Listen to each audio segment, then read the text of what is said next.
আপনার বাড়ির রান্নাঘর কিংবা বাথরুম বা ঘরের বিভিন্ন কোণে আরশোলা দেখে ভয় পাচ্ছেন না তো? আরশোলা কিন্তু এখন ভারতের বুকে ভীষণ চর্চিত একটা বিষয় হয়ে উঠেছে। আপনি যদি প্যারাসাইট ভাবেন তাহলে প্যারাসাইট, যদি আপনি পরজীবী ভাবেন পরজীবী। এই যে শব্দ, এই শব্দ নিয়ে কিন্তু এখন প্রবল কাটাছেঁড়া চলছে, যার উপর ভিত্তি করে একটা নতুন দল নাকি খুলে ফেলা হয়েছে, যার নাম ককরোচ জনতা পার্টি। নমস্কার, আমি অভিষেক মুক্ত, আপনি দেখছেন বেঙ্গল পলিটিক্স। আজ এই আলোচনায় পেয়েছি যাদবপুরের প্রাক্তন অধ্যাপক অম্বিকেশ মহাপাত্রকে, যিনি নিজেই একটা সময় সরকার, যখন যে সরকার ক্ষমতায় ছিল এর আগে, সেই সরকারের দ্বারা নানানভাবে 12টা বছর যন্ত্রণা ভোগ করেছেন। ফলে তিনি কিন্তু এই ওভারঅল বিষয়টা বলতেও পারবেন। স্যার, আপনাকে স্বাগত বেঙ্গল পলিটিক্সে। আমি প্রথমেই আপনাকে একটা জিনিস জিজ্ঞেস করবো, মানে ককরোচ জনতা পার্টি, আপনার কি মনে হচ্ছে স্যার, এরা কি ভারতবর্ষের দিগদর্শন বদলে দিতে পারে, বা এরা কারা, হঠাৎ করে এরা এলো কেন? না, এইখানে যেটা একটু প্রসঙ্গক্রমে বলা দরকার, এই ককরোচ জনতা পার্টি একটা সোশ্যাল প্ল্যাটফর্মে একটা পার্টি, এবং এইটি যে পার্টিটা তৈরি হয়েছে তার কারা কারা মেম্বার হতে পারবে তার 4টে ক্রাইটেরিয়াও বলা আছে। এবং এই পার্টির ম্যানিফেস্টো কি 5টা পয়েন্টে সেটাও বলা আছে। এবং এই পার্টিটি সোশ্যাল প্ল্যাটফর্মে তৈরি হওয়ার পরেই গুগল ফর্ম ফিল আপ করে প্রায় কোটি বেশি লোক এখানে যুক্ত হয়ে গেছে। অর্থাৎ কি উদ্দেশ্যে এটা তৈরি করা হয়েছে, আগামী দিনে এই পার্টি কি করতে পারে, এই নিয়ে নানান প্রশ্ন থাকাটা স্বাভাবিক। কিন্তু শুরু থেকে এই কয়েকটা দিনের মধ্যেই এটা খুব ব্যাপক সাড়া পড়েছে, মাত্র 4 দিনের মাথায়। হ্যাঁ, এবং এটাকে আমাদের জাতীয় রাজনীতিতে যে সকল সংবাদ মাধ্যম আছে, সোশ্যাল মাধ্যম ছাড়াও যে সকল মাধ্যম আছে, তারা কিন্তু এটাকে এড়িয়ে থাকতে পারছে না। এমনকি ভারত সরকার তারাও এই বিষয়টাতে নজর না দিয়ে পারছে না। সেই কারণে কি ব্যান করে দেওয়া হলো? এবং নজর দিতে গিয়ে তারা বুঝেছে যে তাদের কাছে এটা একটা অস্বস্তির কারণ। এবং আমাদের দেশে এখন যে সরকারটা আছে, মোদীর নেতৃত্বাধীন যে সরকার 2014 সাল থেকে টানা রয়েছে, দ্বিতীয়বার ক্ষমতায় তারা এসেছে, এবং তারা গত 12 বছর ধরে কেন্দ্রের শাসক দলে থেকে যে বিষয়টাকে সারা দেশ জুড়ে কায়েম করেছে, সেটা হচ্ছে একটা হিংসার বাতাবরণ, ঘৃণার বাতাবরণ, সংবিধান বিরোধী পদক্ষেপ গ্রহণ, এবং স্বাধীন মত প্রকাশের অধিকারের উপরে তারা সর্বদাই আক্রমণ হানছে বিভিন্ন কায়দায়। সেরকম একটি সরকার এই ককরোচ জনতা পার্টির যে বিষয়টাকে সহজে নিতে পারছে না, স্বাভাবিক কারণে তারা ব্যান করছে। আমরা যদি একটু ভেবে দেখি যে হঠাৎ এই ককরোচ জনতা পার্টিটা কি করে, মানে এর উত্থানের প্রেক্ষাপটটা কি, সেটা তাহলে বলতে হয় যে আর বেশি দিন আগে নয়, গত 15ই মে আমাদের দেশের যে সর্বোচ্চ আদালত সুপ্রিম কোর্ট, সে সুপ্রিম কোর্টের যিনি প্রধান বিচারপতি, তাকে আমরা বলি দেশেরও প্রধান বিচারপতি, সূর্যকান্ত, জাস্টিস সূর্যকান্ত, তিনি এমন একটি মন্তব্য করেছেন যেটা কখনো সভ্য সমাজে আমাদের দেশ যে সাধারণতান্ত্রিক একটা রাষ্ট্র কাঠামোর মধ্যে আছে, প্রজাতান্ত্রিক বা সাধারণতান্ত্রিক যে আমাদের দেশের সংবিধান, তার উপরে এই ধরনের মন্তব্য চলে। এবং ওটা বোধহয় আউট অফ কনটেক্সট, মানে বিষয়টা বোধহয় ওই প্রেক্ষিত ছিল না একদম। আমি তো শুনেছি যে একজন আইনজীবী, তিনি সিনিয়র লয়ার, এই তকমা পাবেন কিনা তার জন্য মামলা করেছিলেন। সেই মামলার বিষয়ে কথা বলতে গিয়ে জাস্টিস সূর্যকান্ত এই প্রসঙ্গে কথা বলেছিলেন। অ্যাকচুয়ালি যা কিছু হয়েছে কোর্ট ঘরের মধ্যেই হয়েছে। কোন মামলা প্রসঙ্গে কথাটা এসছে আমি বিশদে জানি না, কিন্তু তিনি যে কথাটা বলেছেন সেটার কিন্তু একটা প্রাসঙ্গিকতা আছে। আচ্ছা, ওই কোর্টের বিচার্য বিষয়ের উপরে প্রাসঙ্গিকতা আছে কিনা আমি বলতে পারবো না, কিন্তু সামগ্রিকভাবে ভারতবর্ষের যে এখন রাজনৈতিক অর্থনৈতিক যে অবস্থা, তার পরিপ্রেক্ষিতে কথাটার একটা তাৎপর্য আছে। তিনি বিশেষ করে বেকার যুবকদের সম্পর্কে লক্ষ্য করে কথাটা বলছেন। তাদেরকেই ওই আরশোলা তথা ককরোচের সঙ্গে তুলনা করেছেন। তারা সবসময় সোশ্যাল মিডিয়াতে থাকে, মোবাইল টোবাইল সার্ফ করে, এরা অলস প্রকৃতির, এদেরকে পরজীবী বা প্যারাসাইটও বলেছেন। অতএব এটা ঘটনা, আমাদের ভারতবর্ষ একটা বৃহৎ গণতান্ত্রিক দেশ এবং ভারতবর্ষের জনসংখ্যা এখন বোধহয় চীনকে ছাড়িয়েই গেছে, এখন 1 নম্বর স্থানে বোধহয় এসে গেছে। সেই ভারতবর্ষে গত 12 বছর ধরে মোদী নেতৃত্বে একটা সরকার রয়েছে, তারা বিশ্বগুরু তকমা পাবে এইসব নানা রকম ঢাকঢোল পেটাচ্ছেন। কিন্তু তার মধ্যে বেকারের সংখ্যা হুড় করে বাড়ছে। যদিও মোদী 2014 সালে নির্বাচনে জয়যুক্ত হয়ে ক্ষমতায় আসার আগে তিনি যে স্লোগানটা দিয়েছিলেন, যাকে নির্বাচনী প্রতিশ্রুতি বলে, যে আচ্ছে দিন আনবো ভারতবর্ষে, প্রতি বছর 2 কোটি বেকারের কর্মসংস্থান করব। আজকে 12 বছর হয়ে গেল, কিন্তু 2 কোটি কেন 1 কোটিরও কর্মসংস্থান করতে পারেনি। রাদার মানে কর্মলোকে হারাচ্ছে, এবং যাদের কর্ম হারাচ্ছে না অথচ রয়েছে তাদের আবার নিরাপত্তা চলে যাচ্ছে, মানে চাকরির যে স্থায়ী নিরাপত্তা সেটা চলে যাচ্ছে। মানে একটা অসহনীয় পরিস্থিতি তৈরি হচ্ছে। তার উপরে যাকে বলে গোদার উপরে বিস্ফোরণ কি একটা কথা আছে না, সেরকম হয়েছে কি, যত কম্পিটিটিভ পরীক্ষা হচ্ছে চাকরির জন্য বিশেষ করে, বা ভর্তি হয়ে পড়াশোনা করার জন্য, উচ্চশিক্ষার জন্য, সব বেশিরভাগ ক্ষেত্রে পেপার লিক হয়ে যাচ্ছে। এই 2026 সালে এই মে মাসের যে ডিউটি পরীক্ষাটা হয়েছিল ন্যাশনাল লেভেলে, তার পেপার লিক হয়ে যাওয়ার জন্য পরীক্ষাটা ক্যান্সেল হয়ে গেছে।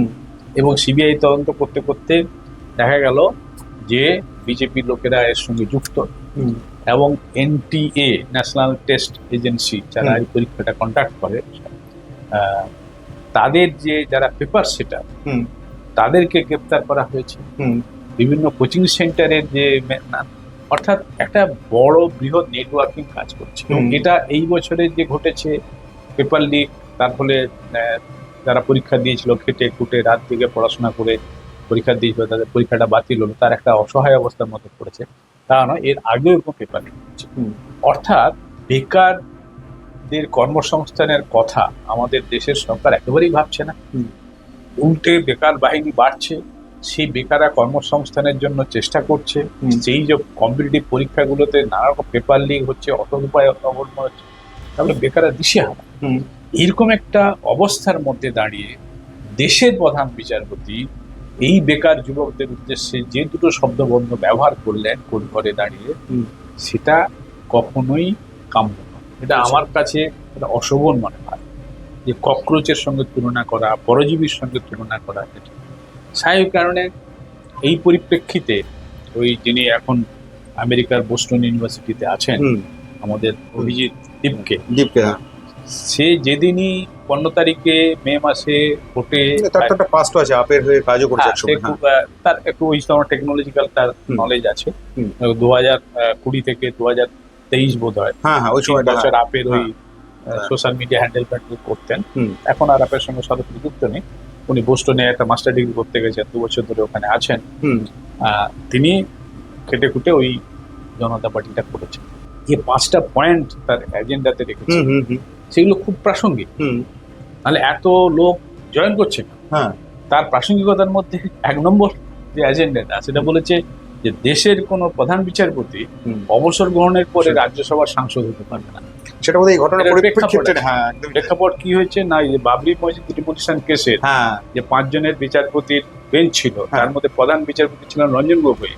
তিনি বিজেপির ফেভারে রায় দিলেন, দেশের আইন অমান্য করেই বলা ভালো, তাকেই পরবর্তী সময় রাজ্যসভার সাংসদ করা হয়েছে। তিনি বলেছেন যে বিধানসভা এবং লোকসভা আসন সংখ্যা না বাড়িয়ে 33% নয় 50% মহিলাদের আসন সংরক্ষণ করতে হবে।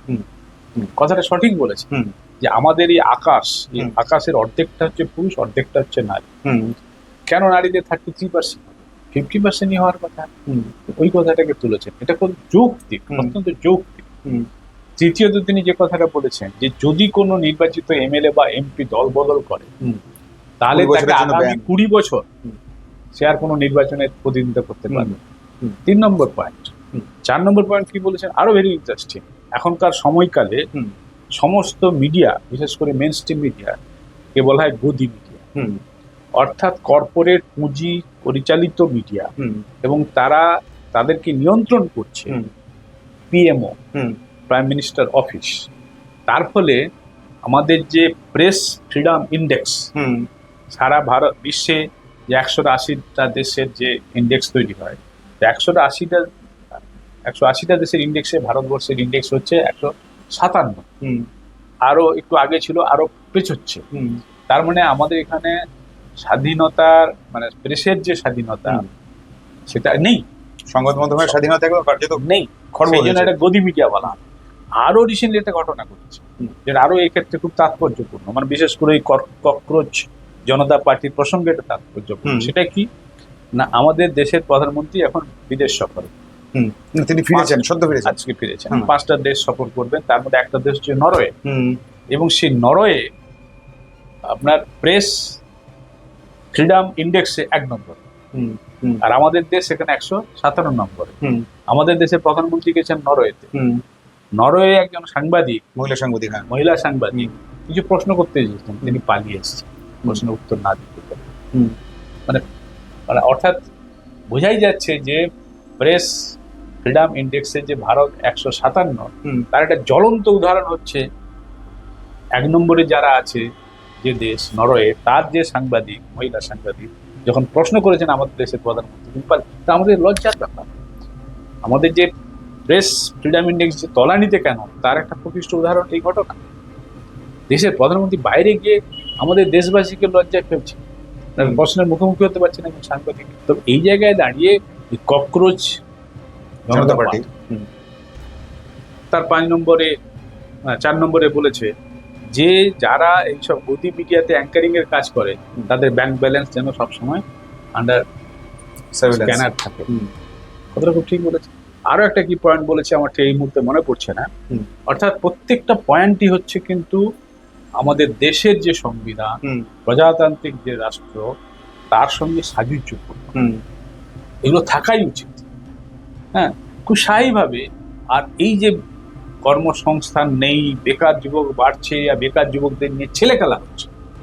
ছেলে খেলার কথাটা আমি কেন বলছি, এই যে পেপার লিক হলো, শিক্ষামন্ত্রী পদত্যাগ করেছেন, নৈতিক দায়িত্ব করেন। এটা অন্য কোনো দেশে হলে, কোনো একটা ডিপার্টমেন্টের যদি গাফিলতির জন্য জনগণকে মানে সমস্যায় পড়তে হয়, হেনস্থায় পড়তে হয়, হয়রানি পড়তে হয়, তাহলে নৈতিক দায়িত্ব নিয়ে মন্ত্রী পদত্যাগ করেন। আর আমাদের মন্ত্রীর দলের সাঙ্গপাঙ্গরা গ্রেপ্তার হচ্ছে, কোনো ভূক্ষেপ নেই, কোনো নৈতিক দায়িত্ব নিয়ে ধর্মেন্দ্র এখন যিনি শিক্ষামন্ত্রী পদত্যাগ করছেন, বা এনটিএর যে চেয়ারম্যান তিনি পদত্যাগ করছেন না। আর কিন্তু পুরো এই যে ঘটনাটা ঘটলো পেপার লিক হয়ে, তার ফলে ঝামেলায় পড়লো কারা? যারা পরীক্ষা দিয়েছিল, তাদের পরিবার। তুমি 23 লক্ষ পরীক্ষার্থী পরীক্ষা দিয়েছিল, তাদেরকে হেনস্থায়, এভাবে শুধু হেনস্থা কেন বলবো, একটা অসহায় অবস্থার মধ্যে ফেলে দেওয়া। একটা ন্যাশনাল লেভেলের পরীক্ষা, কম্পিটিটিভ পরীক্ষা দিতে গেলে ছাত্রদের যেভাবে প্রস্তুতি নিতে হয়, শুধু ছাত্র ছাত্রী প্রস্তুতি নিচ্ছে না, তার সঙ্গে তার বাবা মা, আত্মীয় স্বজন, শিক্ষক সবাই মিলে তাকে প্রস্তুত করছে। এবং সেটা একটা কম্পিটিটিভ পরীক্ষা ন্যাশনাল লেভেলের, তার জন্য অনেক মেন্টাল অ্যাগনি থাকে। সে অ্যাগনিকে ওভারকাম করে পরীক্ষাটা দিয়েছে। পরীক্ষা দেওয়ার কয়েকদিন পরে বলছে পরীক্ষাটা ক্যান্সেল। স্যার, আপাত দৃষ্টিতে তো মনে হয় এই যে ককরোচ জনতা পার্টি মানে খানিকটা স্যাটায়ার টাইপ একটা ব্যাপার আছে, কিন্তু এদের যা এজেন্ডার কথা আপনি তুলে ধরলেন, বা এদের যা ক্রাইটেরিয়া পার্টি মেম্বার হতে গেলে বা সংগঠনের নাম লেখাতে গেলে যা যা ক্রাইটেরিয়া ফুলফিল করতে হবে, সেগুলো তো কার্যত মানে যুবক সমাজ যারা কার্যত কিছু পাচ্ছে না তাদেরকে এখানে টানার জন্য। মানে আমি একটা জিনিস দেখছিলাম, ক্রাইটেরিয়ার মধ্যে রয়েছে, দেখলাম যে অলস হতে হবে, সারাক্ষণ মোবাইল নিয়ে বসে আনএমপ্লয়েড হতে হবে, সবচেয়ে বড় ব্যাপার। তো এই যে পরিস্থিতিটা, মানে যুবক সমাজের এই যে বিস্ফোরণের কার্যত, মানে বিস্ফোরণ বলবো এই কারণে, 4 দিন যে পার্টিটা জন্ম নিয়েছে, তাদের এখনো পর্যন্ত তাদের টুইটারে 10 লাখের ওপর, 10 মিলিয়নের ওপর তাদের ইয়ে হয়ে গেছে, ফলোয়ার হয়ে গেছে, এবং ইনস্টাগ্রামে সেটা আরো ছাপিয়ে গেছে। মানে আমি আপনাকে ছোট একটা উদাহরণ দিয়ে বলি, 30 বছর লেগেছে বিজেপি, ভারত বিশ্বের সবচেয়ে বড় পার্টি, তো তাদের 10 মিলিয়ন ক্রস করতে 30টা বছর লেগেছে। হ্যাঁ, বা 10 মিলিয়ন এখন ক্রস করেনি, ক্লোজ টু 10 মিলিয়ন রয়েছে, একমাত্র 13 মিলিয়ন রয়েছে কংগ্রেসের। তো কংগ্রেসের কাছাকাছি তারা পৌঁছে গেছে, ইনস্টা বা আপনি টুইটার যদি দেখতে যান। তো তার মানে এটাকে শুধু তো স্যাটায়ার বলা যায় না। এটা যদিও স্যাটায়ারিক্যাল পলিটিক্যাল পার্টি হিসাবে সামনে রাখা হয়েছে, কিন্তু স্যাটায়ার জিনিসটা তো কোনো খারাপ জিনিস না। আমি মজার ছলে একটা ভালো জিনিসকে প্রেজেন্ট করছি, এটাই হচ্ছে স্যাটায়ার। আমি স্যাটায়ার প্রসঙ্গটা এই কারণে তুললাম, আর যে আপনি একটা কার্টুন শেয়ার করে কার্যত 12-13 বছর ধরে আপনি যন্ত্রণা ভোগ করে যাচ্ছেন, ফলে আপনি এই স্যাটায়ার ব্যাপারটা আরো বেশি রিয়েলাইজ করেন, ফিল করেন। হ্যাঁ, এই যে স্যাটারিক্যাল পলিটিক্যাল পার্টি, স্যাটারিক্যাল বক্তব্য, এটা সবসময় কিন্তু ভালো, এটা কখনো খারাপ না। মানে এমনকি আমি যদি একটা দুরূহ জিনিস ক্লাসে পড়াতে যাই, বিজ্ঞানের একটা দুরূহ জিনিস, সব বিজ্ঞানের সব জিনিসটা তো খুব সহজে ছাত্রদের মধ্যে বোঝানো সম্ভব হয় না। অনেক সময় গল্পের ছলে, মজার ছলে যদি বোঝানো যায়, সেটা খুব সহজে বোঝানো। ওদের স্যাটারিক্যাল ব্যাপারটা কখনো খারাপ না। আর আমি যে কার্টুনটা ফরওয়ার্ড করেছিলাম, যার জন্য আমাকে মারধর করে, গ্রেপ্তার করে, লকআপে রেখে, ক্রিমিনাল মামলা দিয়ে, চার্জশিট দিয়ে, 11 বছর ধরে কোর্টকে ব্যবহার করে নানান কায়দায় হ্যারাস করা হয়েছে, সেটাও ওই মানে এটা হচ্ছে দেশের সংবিধান আইন বিরোধী একটা পদক্ষেপ। আর এখানে স্যাটারিক্যাল যে জনতা পার্টিটা তৈরি হয়েছে, যেটার নাম হচ্ছে ককরোচ জনতা পার্টি, এইটাকে যেভাবে ব্যান করা হয়, এটাও কিন্তু একই রকম ভাবে যে মানে আমাদের যে মুক্ত চিন্তা, স্বাধীন মত প্রকাশ অধিকার, ফ্রিডম অফ এক্সপ্রেশন, তার এগেনস্টে। অর্থাৎ আমাদের রাজ্যে বিগত দিনে যে সরকারটা ছিল, মামাটি মানুষ সরকার দিয়ে, তারা যে ধরনের সংবিধান বিরোধী, আইন বিরোধী পদক্ষেপ গ্রহণ করেছে, অম্বিকেশ মহাপাত্রের ক্ষেত্রে শুধু নয়, শিলাজিৎ চৌধুরীর ক্ষেত্রে, কি তানিয়া ভট্টাচার্যের ক্ষেত্রে, আরো অনেকের ক্ষেত্রে করেছে, এবং একটা অসহনীয় পরিস্থিতি তৈরি করেছিল আমাদের রাজ্যে। 2014 সাল থেকে কেন্দ্রের মোদী সরকারও সেই কাজটা কম বেশি করছে, ন্যাশনাল লেভেলে একটু লার্জ স্কেলে করছে, এবং তার সর্বশেষ উদাহরণ হচ্ছে এই ককরোচ জনতা পার্টি, যেটা স্যাটারিক্যাল পলিটিক্যাল পার্টি। সে কখনো এখন যে সরকারের যে বিজেপি পার্টি আছে, তাকে এখনই কোনো চ্যালেঞ্জ করছে না। এখন যদি নির্বাচন হয়, ওরা যদি নির্বাচন প্রতিদ্বন্দ্বিতা করে, সে আকাশ কুসুম।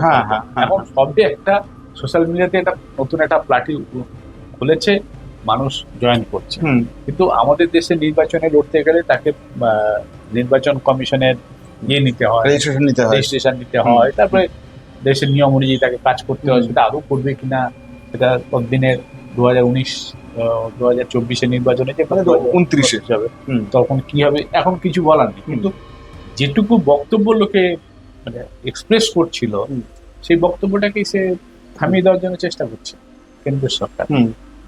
কিন্তু কেন্দ্র সরকার চেষ্টা করলেও যে কাজটা শুরু করে দিয়েছে, মানে ওই যে জনতা পার্টি, ককরোচ জনতা পার্টি, যে এটা কিন্তু মানুষের মধ্যে দারুণ সাড়া পড়েছে, এবং এটা পড়াটাই আমি মনে করবো এর পেছনে কি কার হাত আছে, ভবিষ্যতে এটা কোন দিকে যাবে আই ডু নট নো, কিন্তু এটা মানুষকে, মানুষের হৃদয়কে, মানুষের যে মুক্ত চিন্তা, কথা বলার যে ইচ্ছে, সেটাই একটা খুলে দিয়েছে। আচ্ছা, বাক্স নতুন নতুন দিগন্ত খুলে দিয়েছে। স্যার, একটা জিনিস বলুন, আমরা সম্প্রতি আন্তর্জাতিক ক্ষেত্রে বেশ কয়েকটা বিষয় দেখলাম, নেপাল দেখলাম, খানিকটা বাংলাদেশ দেখলাম। এই যে যুব বিস্ফোরণ যে ব্যাপারটা আমরা দেখেছি সম্প্রতি, ভারতবর্ষে কি এরকম কোনো সম্ভাবনা এই ককরোচ জনতা পার্টিকে ঘিরে হতে পারে? মানে আপনি বহুদিন ধরে আপনি কার্যত যুব সমাজকে পথ দেখিয়েছেন, ছাত্রছাত্রী তৈরি করেছেন আপনি, ফলে আপনি তাদের মনের গভীরের খোঁজ খবর রাখেন। আমি সেই কারণে আপনাকে জিজ্ঞেস করছি। আমি খুব নির্দিষ্ট করে বলতে পারবো না যে হ্যাঁ তৈরি হতে পারে, না নির্দিষ্ট করে বলতে পারবো না যে না তৈরি হবে না, এটা বলতে পারছি না। এবং এই বলতে না পারার পিছনে যুক্তি আছে। দেখুন, আমরা যখন ছোটবেলায় পড়াশোনা করেছি, বড় হয়েছি, তখন একটা সাবেকি ভাবনায় বড় হয়েছি, তখন এই ধরনের সোশ্যাল মিডিয়া আমাদের সামনে এইভাবে আসে। কিন্তু এখন ইন্টারনেট, সোশ্যাল মিডিয়া এইসব আসার সঙ্গে সঙ্গে, তার সঙ্গে যেটা বড় বিষয়, যে উদারীকরণ, গ্লোবালাইজেশন, এই যে বিষয়গুলো 1990 দশক থেকে চালু হয়েছে, তার হাত ধরে যে ধান্দার পুঁজিতন্ত্র এসে পৌঁছেছে।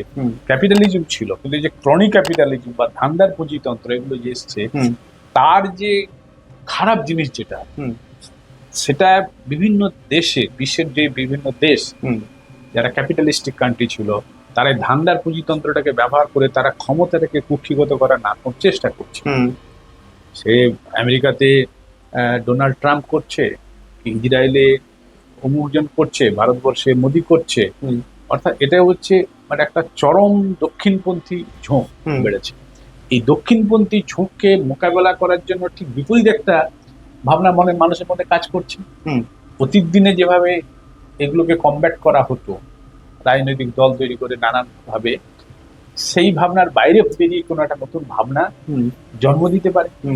যেটা তুমি বললে যে নেপালে হয়েছে, যেটা শ্রীলঙ্কায় হয়েছে, কি বাংলাদেশে হয়েছে কি হয়নি, যেটা হয়েছে এটা তো ঘটনা। শুধু তাই নয়, যে ক্রনিক ক্যাপিটালিজমের যে ভর কেন্দ্র মার্কিন যুক্তরাষ্ট্র, সেই মার্কিন যুক্তরাষ্ট্রের যে নিউ ইয়র্ক সিটি, সেই সিটির যে মেয়র ইলেকশন, সেখানে যে মামদানির যে জয়, সেটাও একটা নতুন ভাবনা। হ্যাঁ, তো এই যে ককরোচ জনতা পার্টি, যার শুরুতে গলা টিপে মেরে দেওয়ার একটা চেষ্টা ভারত সরকার করছে, হয়তো এখান থেকে নতুন কোনো ভাবনা আবার বেরোবে, বা এই যে 1 কোটি লোককে আপাতত চর্চার মধ্যে চলে এসছে, এবং যারা আনএমপ্লয়েড, যারা অলস, তারাই ওর মেম্বার হতে পারে, যেটা ওরা বলেছে। তার বাইরে তো আরো কোটি কোটি মানুষ আছে। আমরা আনএমপ্লয়েড নই বা আমরা অলস নই, আমরা ওর ক্যাটাগরিতে পড়ছি, কিন্তু আমাকে বিষয়টা ভাবাচ্ছে। এবং আবার যারা একবারে কলেজ স্টুডেন্ট, তাদেরও ভাবাচ্ছে। অর্থাৎ এই নতুন ভাবনাটা কিন্তু আমার কাছে খুব ভালো লেগেছে। হ্যাঁ, এই যে 5টা বেশি বড় এজেন্ডা কিছু নয়, মানে যাকে ম্যানিফেস্টো ওরা বলছে, 5টা যে পয়েন্ট রেখেছে, আমার কাছে ভীষণ ভালো লেগেছে। এবং আমার মনে হয় যারা ধান্দাবাজি করে না, যারা ধান্দাবাজি করে রাজনীতি করে না, ধান্দা রাজনীতি করে না, তারা কিন্তু এটাকে গ্রহণ করবে। যদি এটাকে গলা টিপে মেরে দেওয়ার চেষ্টা হয়, তাহলে অন্য কোনো ভাবে আবার যে পয়েন্টটা, যে 5 নম্বর পয়েন্টে যেটা আমরা হারিয়ে গেছিলাম, যেটা আমাদের মনে পড়ছে না, সেটা হচ্ছে ভোটাধিকারের যে ইয়ে দিতে হবে। এক্স্যাক্টলি, এইটা কিন্তু খুব সাংঘাতিক। আমার মনে আসছিল না, তুমি মনে করালে। এটা আমার কাছে ভীষণ ভাবে নাড়া দিচ্ছে। এই 5টা পয়েন্টের মধ্যে যদি আমি কাউকে 1 নম্বর পয়েন্ট দিই, আমি এটাকে দেবো। কারণ আমাদের দেশটা হচ্ছে সাধারণতান্ত্রিক দেশ।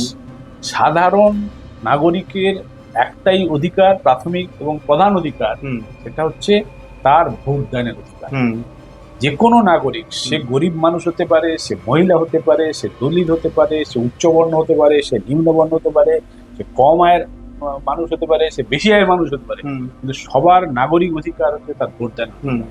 সেই অধিকার বিশেষ করে এই পশ্চিমবঙ্গে সদ্য যে নির্বাচন পেরিয়ে এলাম, সেই নির্বাচনে 90 লক্ষ মানুষের ভোটাধিকার হরণ করেছে। কে করেছে?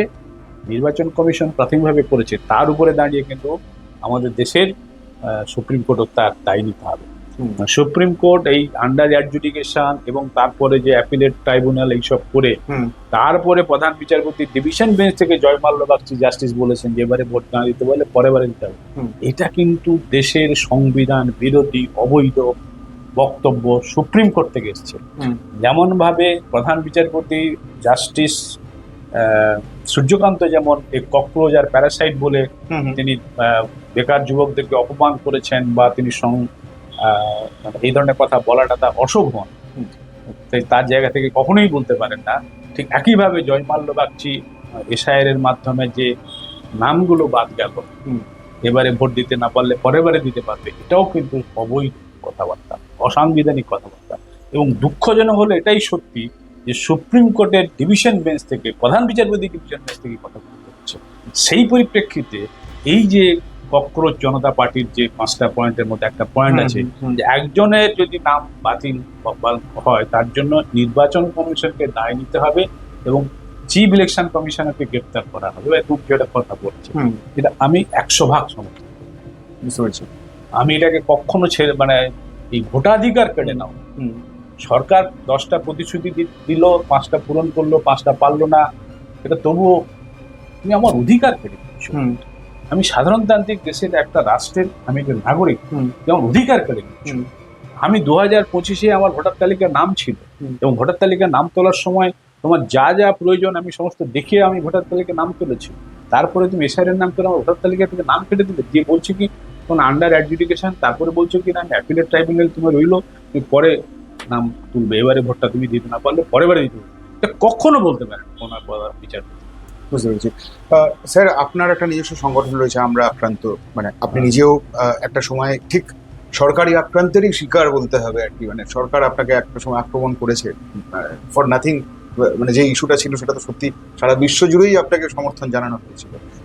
এই পরিস্থিতিতে মানে যদি আপনার কোথাও কি মনে হচ্ছে যে 12 বছর আগে যদি এরকম ককরোচ জনতা পার্টির মতন কোনো একটা যদি সংগঠন থাকতো, তাদের যদি এরকম একটা সোশ্যাল মিডিয়াতে হলেও যদি তাদের প্রভাব থাকতো, তাহলে হয়তো আপনাকে এতটা যন্ত্রণা ভোগ করতে হতো না? থাকলে তো নিশ্চয়ই হতো না, কিন্তু যে কোনো জিনিস না, হয়তো আজকে ককরোচ জনতা পার্টির নামটা এসছে এবং তার পেছনে অভিজিৎ দীপকের নামটা এসছে এবং কোটি লোক তার সঙ্গে যুক্ত হয়ে গেছে অল্প কয়েকদিনের মধ্যে। এটা একটা ফ্ল্যাশ পয়েন্টে এই জিনিসগুলো হয়। আমার ঘটনা যখন ঘটেছিল তখন এই ফ্ল্যাশ পয়েন্টটা ছিল না। আচ্ছা, আমি সেটা বুঝেছি। আচ্ছা, কিরকম ফ্ল্যাশ পয়েন্ট মানে বলছি কি, ধরো তুমি একটা কাঁচা কাঠকে যদি উনুনে দিয়ে দাও সঙ্গে সঙ্গে জলে চলে না, না, হ্যাঁ, আস্তে আস্তে আস্তে আস্তে গরম হয়, গরম হতে হতে হতে একটা ফ্ল্যাশ পয়েন্টে বা ইগনিশন পয়েন্টে আসে, তোমার সেটা জ্বলতে থাকে, জ্বললে সে তাপ উৎপন্ন করতে থাকে। এবার 2011 সালে পশ্চিমবঙ্গের ক্ষেত্রে বিশেষ করে যে কোনো কারণে হোক মানুষ চেয়েছিল, যে কোনো কারণে হোক, বহু লোক ঠিক হোক, মানুষ চেয়েছিল সরকারটা বদল। সরকার বদল হয়েছে মমতা ব্যানার্জির নেতৃত্বে, স্বঘোষিত সততার প্রতীকের নেতৃত্বে, তথাকথিত মামাটি মানুষ সরকার এসছে, যাদের মূল স্লোগান ছিল দলতন্ত্র নয় গণতন্ত্র চাই, বদলা নয় বদল চাই, মানুষ তাতে ভরসা করে নিয়ে এসছে সরকারকে। তার 1 বছরও পেরোয়নি আমার উপরে আক্রমণটা হয়েছে। তখন মানুষ ক্ষুব্ধ হয়েছে, প্রতিবাদের রাস্তায় নেমেছে। এটা হওয়া উচিত নয়, কিন্তু মানুষ ভেবেছে না ঠিক আছে, একটা হয়তো ভুল সরকার করলেও করতে পারে, this is not the flash point. তারপর যখন দেখছে যে বরুণ বিশ্বাস খুন হয়ে গেল, মানুষ আবার রাস্তায় নামছে। তারপর সুদীপ্ত গুপ্ত খুন হলো, মানুষ আবার রাস্তায় নামছে। তারপর দেখা যাচ্ছে কামদুনি গণধর্ষণ কাণ্ড করলো, মানুষ আবার রাস্তায় নামছে। কিন্তু মানুষ আস্তে আস্তে তাপছে, তেতে উঠছে। এই হতে হতে মানুষ চাইছে যে এটাকে সরাতেই আর একে সহ্য করা হচ্ছে। সেরকম একটা পয়েন্টে যদি এরকম একটা বিষয় আসতো তাহলে নিশ্চয়ই সেটা কাজ করতো। কিন্তু পশ্চিমবঙ্গের এটা তো অঙ্গরাজ্য, তো অঙ্গরাজ্যের ক্ষেত্রে একটা সমস্যাটা কি, সমস্যাটা এই নয় যে এখানে যদি একটা এরকম পার্টি তৈরি হতো সোশ্যাল মিডিয়াতে, তাহলে কি সেটা কার্যকরী হতো না? হতো, তাকে গলা টিপে মেরে ফেলার সুবিধাটা অনেক সহজে হতো। আমরা তো দেখেছি যে এই ধরনের যারা কাজ করেছে পশ্চিমবঙ্গে, তাদেরকে রাষ্ট্রযন্ত্র আমাদের সরকার নানাভাবে চেষ্টা করে, কাউকে মিথ্যা মামলায় ফাঁসিয়ে জেলে ঢুকিয়ে দিয়েছে, কাউকে ভয় দেখিয়েছে, কাউকে খুন করে দিয়েছে, এবং কোনো মিডিয়া হাউসকে তারা পরে ভয় দেখিয়ে টাকা পয়সা দিয়ে কবজা করে নিয়েছে। অর্থাৎ বিভিন্নভাবে চেষ্টা করেছে। আবার তাকে মদত দিয়েছে কেন্দ্র সরকার থেকে। তার ফলে এটা করার ক্ষেত্রে এখানে একটা বাধা বারবার ছিল, একটা ফিয়ার সাইকোসিস। এই যে আজকে ফলতাতে যে নির্বাচন, ফলতায় নির্বাচনে যারা ভোট দিল, দাদা সাংবাদিকদের সামনে বলছেন 11 সালে আমরা একটা উৎসবের পরিবেশে ভোট দিয়েছিলাম, যেভাবে বামপন্থী সরকার চলে গেল, মারমার সঙ্গে বলছে, কিন্তু তারপরে আমরা কোনো নির্বাচন আর আমরা ভোট দিতে পারি। তার মানে রেখে একটা জায়গা এবং তার থেকে ডায়মন্ড হারবার মডেল, তার মানে কি এমন ভাবে কবজা করা হয়েছে রাষ্ট্রযন্ত্রকে ব্যবহার করে, পুলিশকে, অর্থকে, মিডিয়াকে, তারপরে এটা হতে দেয়। কিন্তু সেই সময় যদি এখানে কেউ তৈরি করতে পারতো তাহলে তার নিশ্চিতভাবে জেল যাত্রা হতো, কারণ কেন্দ্রের সরকারও তাদের পক্ষে দাঁড়িয়ে। এই দুই সরকারের একটা মেলবন্ধন ছিল। এই মেলবন্ধনের মূল লক্ষ্যটা হচ্ছে যে স্বাধীন মত প্রকাশের অধিকার আমরা দেব, প্রেস ফ্রিডম দেব, সব আমাদের ভজনা করবে, আমাদের কথাই বলবে, এরকম পরিবেশ তৈরি করছে। সেই সময় এই কাজটা পশ্চিমবঙ্গের মাটিতে বসে, ভারতবর্ষের মাটিতে বসে করাটা খুব কঠিন ছিল। এই যে আজকে এই একটা প্রতিক্রিয়া দিয়েছে অভিজিৎ দীপকে, যে আমি যখন ভারতবর্ষে ফিরবো আমাকে হয়তো তিহার জেলে পাঠিয়ে দেবে। অর্থাৎ যত অত্যাচার বাড়বে, সেই নিউটনের 3য় সূত্রের মতো আর কি, যে সমস্ত ক্রিয়ারই প্রতিক্রিয়া আছে। যত তুমি আক্রমণ বাড়াবে, যত তুমি গলা টিপে কণ্ঠরোধ করার চেষ্টা করবে, বিপরীত শক্তিরাও ততটা করে বাড়বে। আজকে যে ককরোচ জনতা পার্টি যে এই যে পয়েন্টসগুলো আনলো, কারণ একটা সময় দেখেছে রঞ্জন গগৈকে রাজ্যসভার সাংসদ করা হয়েছে, এক সময় দেখেছে যে লোকের ভোটাধিকার কেড়ে নেওয়া হয়েছে এসআইআরের নাম করে। তারা দেখছে যে মহিলা বিলকে নাম সামনে রেখে নানা রকম পলিটিক্যাল গেম খেলা হচ্ছে, মহিলাদের ক্ষমতায়নের কথা আদৌ ভাবছেন। এরা দেখছে যে আমাদের দেশে আইন রয়েছে, দলত্যাগ বিরোধী আইন আছে, কিন্তু সেই আইনকে না পার্লামেন্টের স্পিকার, না রাজ্য বিধানসভার স্পিকার কোনো কাজ করছে না, এসব দেখছে। তো এই জন্য এই কথাগুলো লোকে মানে খুব সহজে গ্রহণ করছে। কিন্তু স্যার একটা প্রশ্ন তো এখানে আসে যে সমাজের রিফ্লেকশন সমাজ মাধ্যমে থাকবে, খুব স্বাভাবিক। হ্যাঁ, কিন্তু সমাজ মাধ্যমে যা হয় তার রিফ্লেকশন তো আবার সমাজে সব সময় হয় না, তাই তো? ব্যাপারটা তাই দাঁড়ায় তো। তার মানে সোশ্যাল মিডিয়ায় যা হচ্ছে, যা নিয়ে চর্চা হচ্ছে বা যা নিয়ে বিস্ফোরণ হচ্ছে, তারই রিফ্লেকশন সমাজে পড়বে এরকম সম্ভাবনা নেই। ফলে এই যে ককরোচ জনতা পার্টি, তারা টুইটার, ফেসবুক, ইনস্টাতে তারা হইচই ফেলে দিতে পারে, কিন্তু তারাই যে আপনার এই মানে প্র্যাকটিক্যাল ক্ষেত্রে তারা যে একটা কিছু করে দেখাবে, সেরকম সম্ভাবনা কি সত্যি থাকার জায়গা আছে? মানে এই প্রশ্নটা কিন্তু বিভিন্ন মাধ্যম থেকে উঠছে, মানে এটা আমার প্রশ্ন। ওটা স্বাভাবিক। মানে সোশ্যাল মিডিয়াতে যে ঝড় তুলে দেওয়া যাচ্ছে, সেই ঝড়, মানে এটা খানিকটা আমি সিপিএম এর ক্ষেত্রে একটু এনে আমি আপনাকে বলবো, সিপিএম এর ক্ষেত্রে বলা হয় যে আজকাল বড় বেশি সিপিএম সোশ্যাল মিডিয়ায় থাকে, প্র্যাকটিক্যালি থাকে না, মানে নেটেই যতটা থাকে হেঁটে ততটা থাকে না আর কি। সেই অ্যাঙ্গেল থেকে এই ব্যাপারটা আমি আপনাকে জিজ্ঞেস করলাম। একদম কথাটা ঠিকই বলেছো। নেটে থাকলেই মানে মাটিতে থাকবে না, এটা ঠিক। মাটিতে নামতে হবে, কিন্তু তাও এর প্রভাব থাকতো, যদি ফ্রি ফেয়ার ইলেকশনের ব্যবস্থাটা থাকতো। আচ্ছা, আমি আবার বলছি ফ্রি ফেয়ার ইলেকশনের ব্যবস্থা থাকতো, কিন্তু এই ধান্দা পুঁজি তন্ত্রে, আমি আরেকটু স্পেসিফিক করে বলতে চাই যে বিশ্বায়িত ধান্দা পুঁজি তন্ত্র, এই ধান্দা পুঁজি তন্ত্রের কারণে ইলেকশন কমিশন, সুপ্রিম কোর্ট এবং স্টেট যে মেশিনারি, সেটা কখনো ফ্রি ফেয়ার ইলেকশনের পক্ষে নেই। আচ্ছা, আমি দায়িত্ব নেই, কিভাবে নেই আমি তার ব্যাখ্যায় যাচ্ছি না, কিন্তু নেই। ফলে সোশ্যাল মিডিয়াতে যেটা ঝড় তুলছে, সেই ঝড়ের প্রভাবটা নির্বাচনে ভোট বাক্সে পড়বে না। এই যে আমাদের 2026-এর যে নির্বাচনটা গেল, কয়েকদিন নির্বাচনের ফলাফল বেরিয়েছে, দুই শাসক দল, মানে রাজ্যের শাসক দল এবং কেন্দ্রের শাসক দল, কোটি কোটি টাকা ব্যয় করছে। নির্বাচন কমিশনকে ব্যবহার করা হয়েছে, কর্পোরেট পুঁজি পরিচালিত মিডিয়া হাউসগুলোকে ব্যবহার করা হয়েছে, আরএসএস কে ব্যবহার করে কমিউনাল পোলারাইজেশনকে প্রকট করা হচ্ছে, হিন্দু মুসলিম বিদ্বেষ, অনুপ্রবেশকারীদেরকে প্রকট করা হচ্ছে, ইলেকশন মেশিনারিটাকে সেভাবে সাজানো হচ্ছে, এবং তার প্রভাব এই নির্বাচনে পড়েছে। মানুষ অতিষ্ঠ হয়ে গেছিল এই সরকারের এগেনস্টে 15 বছরের কারণে। এই অবস্থায় তাদের কাছে একটাই বিকল্প মনে হয়েছে, বা এমন ভাবে তাকে প্রভাবিত করেছে যে এই সরকারি পার্টি, ঠিক আছে, যা হয়েছে, কিন্তু এই ঘটনাগুলো কিন্তু ব্যাকড্রপে আছে। এসআইআর এর মাধ্যমে 90 লক্ষ লোক বাদ দিয়ে দেওয়া হচ্ছে, মানে নির্বাচনের বহু আগে থেকে এখানে 2.5 লক্ষ সেন্ট্রাল ফোর্স নিয়ে সেখানে নির্বাচন করতে হয়েছে।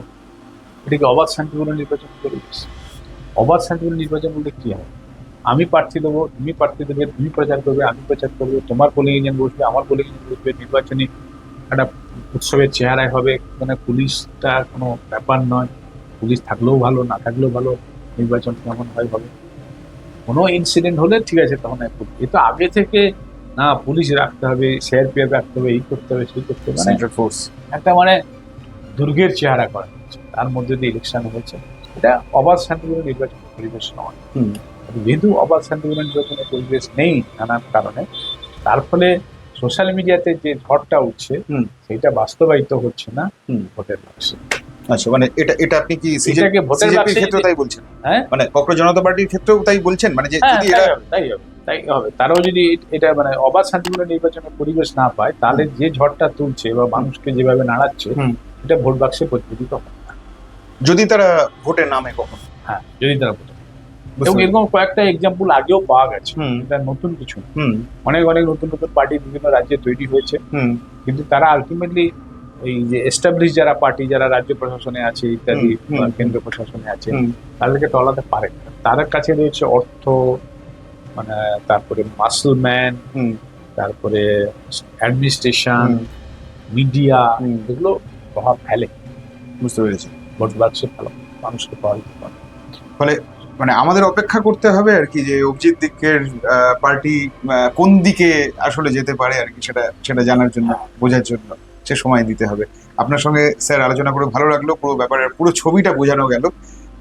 নমস্কার, আজকে তাহলে এই পর্যন্তই, দেখা হচ্ছে পরের ভিডিওতে, ভালো থাকবেন, নমস্কার।